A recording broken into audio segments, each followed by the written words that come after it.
दोस्तों, आज की कहानी है जीवन का असली आनंद।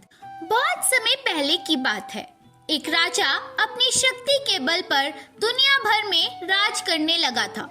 वह अपनी शक्ति पर इतना गुमान करने लगा था कि अब वह अमर होना चाहता था। उसने पता लगाया कि कहीं ऐसा जल है जिसे पीने से व्यक्ति अमर हो सकता है। देश दुनिया में भटकने के बाद आखिरकार उसने उस जगह को खोज लिया जहाँ पर अमृत प्राप्त हो सकता था। वह एक पुरानी गुफा थी जहाँ पर कोई आता जाता नहीं था।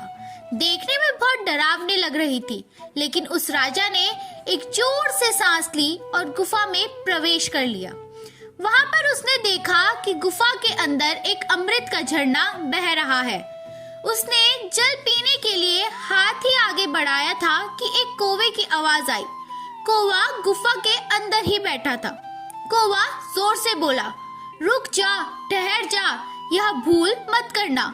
राजा ने कौवे की तरफ देखा। वह बड़ी ही दयनीय अवस्था में था। पंख झड़ गए थे, पंजे गिर गए थे। वह अंधा भी हो गया था, बस कंकाल मात्र ही शेष रह गया था।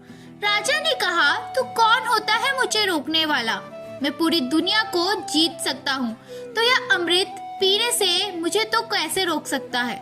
तब कौवे ने आंख से आंसू टपकाते हुए बोला कि मैं भी अमृत की तलाश में ही इस गुफा में आया और मैंने जल्दबाजी में अमृत पी लिया। अब मैं कभी मर नहीं सकता, पर मैं मरना चाहता हूँ, लेकिन मर नहीं सकता। देख लो मेरी हालत। कौवे की बात सुनकर राजा देर तक सोचता रहा। सोचने के बाद बिना अमृत पिए ही चुपचाप गुफा से बाहर वापस लौट आया। राजा समझ चुका था कि जीवन का आनंद उस समय तक ही रहता है जब तक हम उस आनंद को भोगने की स्थिति में होते हैं।